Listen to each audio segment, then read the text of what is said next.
Charles Normand. Tu peux journaliste, tu peux écrire tout ce que tu veux. Tu peux écrire tout ce que tu veux, c'est bien ça, hein. Pour un certain nombre de journalistes dans le monde entier, quand on leur dit tu peux écrire tout ce que tu veux, alors c'est une nouveauté. Ben, c'est bien. Mais j'ai l'impression que c'est un peu nouveau.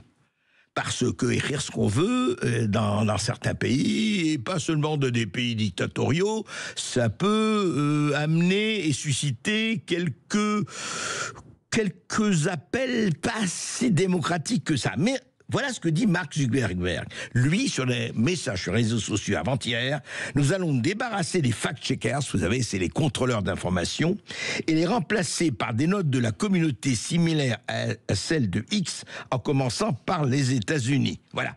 Je rappelle, hein, très rapidement, Facebook s'est mis en place en 2016, quelques mois seulement après la première élection de Donald Trump, en 2016, un dispositif de vérification par des tiers des informations partagées sur ces plateformes.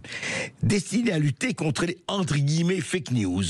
Ce programme, écoutez-moi bien, éditeur de Sud Radio, résident de Sud Radio, se rémunère plus de 80 médias à travers le monde, dont l'agence France Presse, dans l'Hexagone, ABC News et The Associated Press aux États-Unis. Donc, l'agence France Presse était en partie financée par Mark Zuckerberg et Facebook. Alors, ce qu'il dit, évidemment, il change un tout petit peu il retourne un peu sa veste, le fondateur de Facebook. Les récentes élections donnent l'impression d'un point de basculement culturel vers une nouvelle priorité accordée tenez-moi bien, à la liberté de parole. Alors, avant de critiquer les gouvernements et les médias traditionnels qui auraient poussé à censurer de plus en plus, c'est ce que dit Mark Zuckerberg. Les médias et les gouvernements traditionnels nous ont poussé à censurer de plus en plus. Un sacré changement sémantique, il faut le dire. Mais il ne s'arrête pas là, Mark Zuckerberg.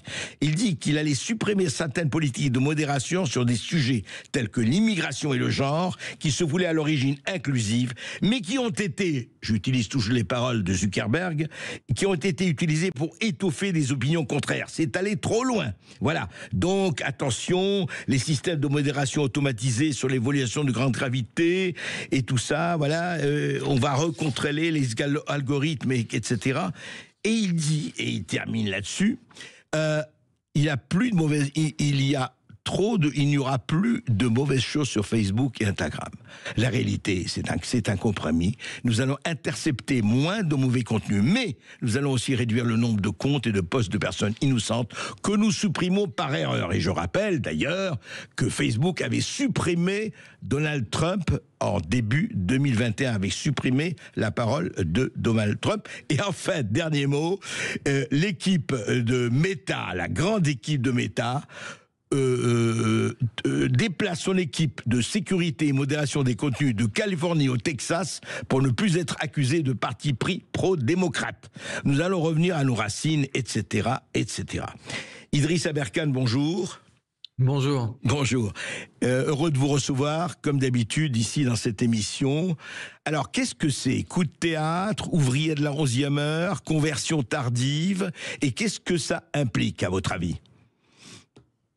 On est sur une vraie révolution, là. Ça parlait je citais notre président, Emmanuel Macron, ça parlait d'international réactionnaire pour Elon Musk, alors que l'on sait que Facebook, au contraire, a participé à tout un tas de renversements de gouvernement, coups d'État, révolutions et autres. Et là, en fait, on a un Zuckerberg qui a parfaitement senti le vent tourner aux États-Unis, à savoir dans le sens de Donald Trump. Et c'est pas du tout une posture temporaire. En fait, d'une part, il a nommé à son conseil d'administration le patron de l'Ultimate Fighting, l'UFC, monsieur Dana White, qui est très proche de Joe Rogan, donc le podcasteur conservateur, le podcasteur le plus suivi au monde, qui avait été censuré aussi, qui avait été harcelé par les médias. On se rappelle que quand il avait parlé de l'ivermectine, CNN avait colorié son visage pour donner l'impression qu'il était malade. Ils avaient mis un filtre pour lui donner un teint gris, pour donner l'impression qu'il était malade. Et c'est Joe Rogan, bien sûr, qui a interviewé Donald Trump, et Kamala Harris a refusé de passer chez lui. Tout à fait. Ce en disant que c'était lui qui avait refusé ce qui était faux. Donc on en revient au problème des fact-checkers qui peuvent mentir. Donc mettons les pieds dans le plat.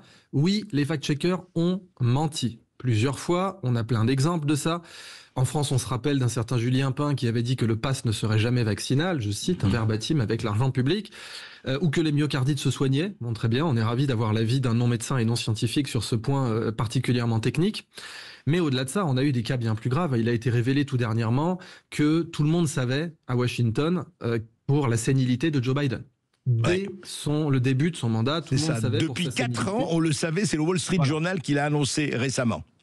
Exactement, alors que les fact-checkers nous disaient que c'était une théorie du complot. On avait même des journalistes en France qui disaient, je cite, que M. Biden était un cador. Cador, c'est un type extraordinaire du niveau d'Obama, dont je rappelle qu'il a fait plus de voix aux élections que lui. Biden a fait techniquement plus de voix que Obama aux élections. Donc les fact-checkers, disons que c'est pas parce que c'est eux qui le disent que c'est forcément faux, mais il faut tout vérifier. Il faut toujours repasser derrière eux. Il faut vérifier les vérificateurs, quoi. C'est ça. Ah oui, systématiquement. Systématiquement. Et c'est pour ça que Glenn Greenwald, qui est peut-être le plus grand journaliste vivant aujourd'hui, Glenn Greenwald, c'est le héros du journalisme qui a révélé l'affaire Snowden. Tiens, ça aussi, on nous avait dit que c'était une théorie du complot. Avant que Snowden, en 2013, ne révèle que la NSA espionnait massivement le monde entier, en contravention de l'article 12 de la Déclaration des droits de l'homme. La National Security Agency, je rappelle la NSA, tout à fait. Tout à fait. Donc, la NSA s'immisce dans les correspondances privées du monde entier, ce qui est une violation des droits de l'homme, tout simplement. Eh bien, Glenn Greenwald a révélé ça avec Snowden.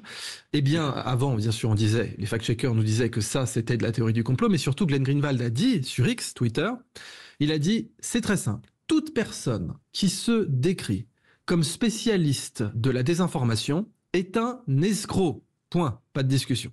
C'est le meilleur journaliste au monde qui parle. Il a dit, toute personne qui se présente comme spécialiste de la désinformation est un escroc. Ce métier, ce job n'existe pas. Il y a journaliste, charte de Munich ou pas charte de Munich. Et il n'y a pas d'entre-deux. Soit on respecte la charte de Munich, soit on la trahit. Donc, Zuckerberg s'est rendu compte de cela, il est en train de changer complètement son image, il est devenu plus accessible, il a changé même sa coupe de cheveux, il fait beaucoup de sport, il est devenu champion de jiu-jitsu brésilien, etc. Donc plus son intérêt pour les sports de combat. Et en fait, il a donc bien senti le vent tourner, d'autant qu'aux États-Unis, une affaire antitrust n'était pas complètement exclue. Il faut rappeler que Donald Trump a plusieurs modèles sur le plan politique. Il a donc Andrew Jackson, qui est un des premiers présidents America First. Il a Grover Cleveland, auquel il est souvent comparé, qui était le président à l'époque de l'exposition universelle de Chicago, l'équivalent de l'exposition universelle de 89, la Tour Eiffel, l'époque Tour Eiffel des États-Unis. Et il a, je voulais conclure là-dessus, il a Theodore Roosevelt. Theodore Roosevelt, c'est l'antitrust. C'est le président qui détruit les trusts avec la Standard Oil et qui fait appliquer le Sherman Antitrust Act de 1901. Et qui casse les trusts. Eh ben, là, ça commence à arriver. Donc, vous dites que les plateformes, en fait, les GAFAM, ce qu'on appelle les GAFAM, c'est un trust qui va peut-être être démantelé? C'est ça ce que vous impliquez, Idriss Aberkan? Ça commence. Certains trusts sont en train d'être sur la sellette. Je pense à Google. Google s'est pris une décision qui va l'obliger à vendre Chrome, son navigateur Internet Chrome. Google contrôlait beaucoup trop les données des gens. Avec ce navigateur plus le reste. Et donc, Google va être obligé de faire ça. Les utilisateurs d'iPhone ont vu arriver, dernièrement, une petite mise à jour où ils doivent valider que Safari sera leur navigateur par défaut. Et pour valider ça, quand ils sont sur leur téléphone, ils doivent défiler toute la liste des navigateurs. Ça inclut Brave, ça inclut Firefox, etc., Opera. Ils doivent défiler entièrement la liste pour bien prouver qu'ils sont conscients qu'il existe d'autres navigateurs. Et ensuite mettre non, je veux rester à Safari ou pas. D'accord. Ça, c'est nouveau. Eh bien, Mark Zuckerberg sait très bien que ça pourrait lui arriver aussi si il, pardonnez-moi, décidait de jouer au con et que il a tout intérêt à se rapprocher de la politique actuelle aux États-Unis parce que sinon, il pourrait arriver malheur à sa société. Donc, je pense que c'est une posture générale. Est-ce que vous pensez que ça peut atteindre un certain nombre de, par exemple, plateformes comme YouTube et autres, YouTube dépendant de Google, je crois. Est-ce qu'en fait, au-delà de ce qui se passe chez tel ou tel Google ou autre, est-ce que c'est presque une théorie des dominos qui commence à ce qui se passe là, ou bien on sent déjà l'Europe un peu se rétracter en disant si X continue, eh ben écoutez, on va fermer, on va empêcher X, on va fermer les frontières, je ne sais quelles frontières, hertziennes ou satellitaires ou autres, à X et autres. Est-ce que on part vers là, Idriss Aberkane, à votre avis? L'Union européenne n'a aucune carte à jouer. Mais c'est même incroyable de voir à quel point elle est à poil en termes de poker, et elle ne sait pas bluffer non plus. Je vous donne un exemple simple. Ouais. Pendant que Macron parlait d'une conspiration internationale réactionnaire, bon, pour Musk, hein, okay, là on est dans le vrai dérapage conspirationniste pour le coup. Hein. Ouais. Eh ben, on achetait des Starlink pour Mayotte. Oui. Mais oui, on achetait des Starlink, bien sûr. Donc c'est très rigolo, comme disent les Marseillais, des paroles verbales. C'est marrant. Mais bon, on achète des Starlink à Mayotte parce qu'on est à poil. Et que si on veut déployer un réseau de télécommunications, Musk, il a 40 ans d'avance. Donc il y a déjà ça. Alors c'est pareil pour l'Ukraine, bien sûr. Hein. L'Ukraine sans Starlink, c'est terminé. Et puis en Allemagne, bon, parce que Musk a vertement critiqué Scholz. Oui. Et apparemment, en effet, les chefs d'État qui critiquent, ils ont tendance à dégager très peu de temps après. Eh bien, Musk, il a construit la plus grosse usine d'Europe, la Gigafactory Berlin. Il n'y a même pas de numéro 2. Hein. C'est la plus grosse usine d'Europe, c'est la Gigafactory Berlin qui fabrique les Tesla en Europe. Donc bon, il a le bouton on-off de l'économie allemande, Pépère. Donc on ne peut pas comme ça dire qu'on va rentrer en bras de fer. On l'a bien vu avec Thierry Breton, encore une fois, qui avait tenté, et puis Ursula von der Leyen lui avait dit arrête tes bêtises parce qu'il a le bouton on-off de notre économie. Ouais.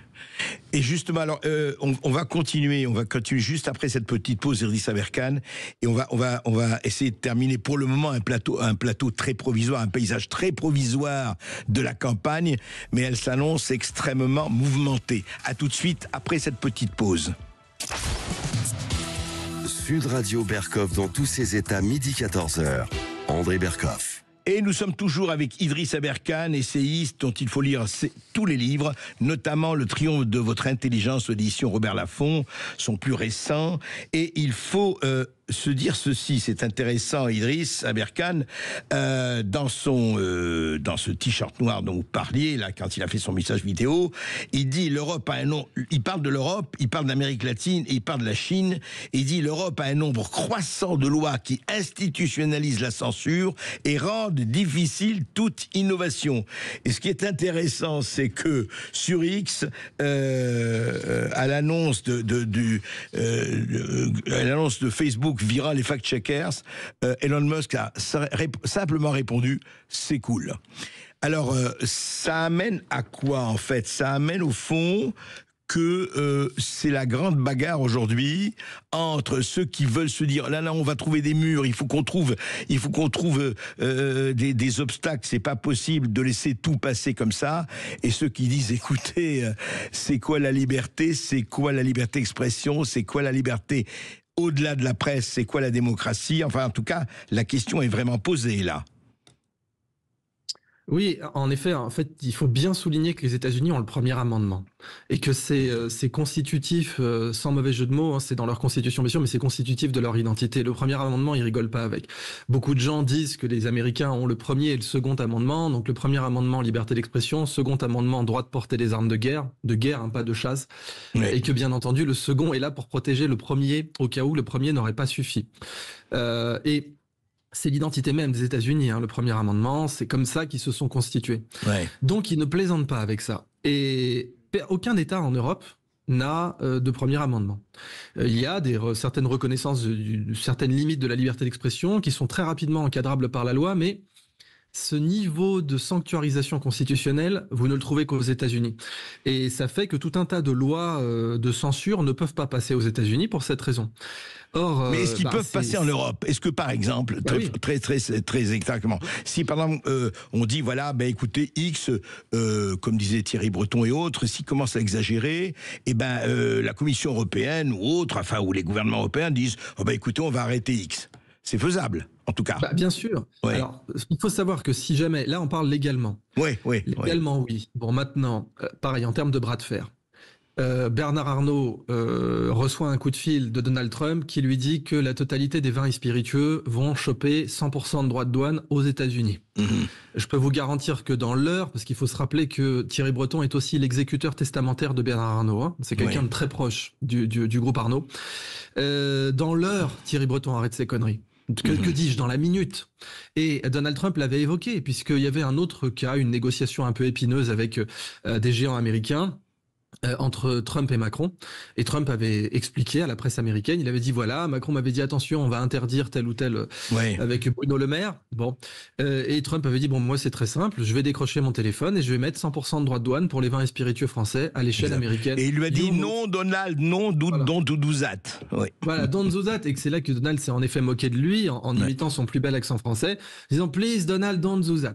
Donc ça prouve que les Américains ne prennent au sérieux aucun pays de l'Union européenne pour ce qui est des négociations commerciales, et que si jamais l'UE venait à interdire X, surtout maintenant qu'il y a une proximité aussi importante entre Musk et Trump, ce serait une rétorsion sans pitié sur le plan douanier à laquelle aucun des pays de l'Union européenne n'est prêt.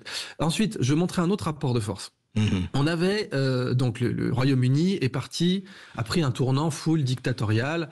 Ils ont incarcéré un pauvre Pépé pour avoir dit pour avoir manifesté contre la politique britannique. Tout à fait. Il y a un type qui avait un t-shirt It's okay to be white. Alors bon, moi je veux bien It's okay to be white en soi, je suis juge, il y a rien de criminel là-dedans. Après, on peut toujours se dire oui, mais est-ce que le mec il est pas proche du Ku Klux Klan? On vérifie, non, pas du tout, il était pas proche du Ku Klux Klan, ni rien, c'était un type tout à fait standard. Le gars a fait de la tôle.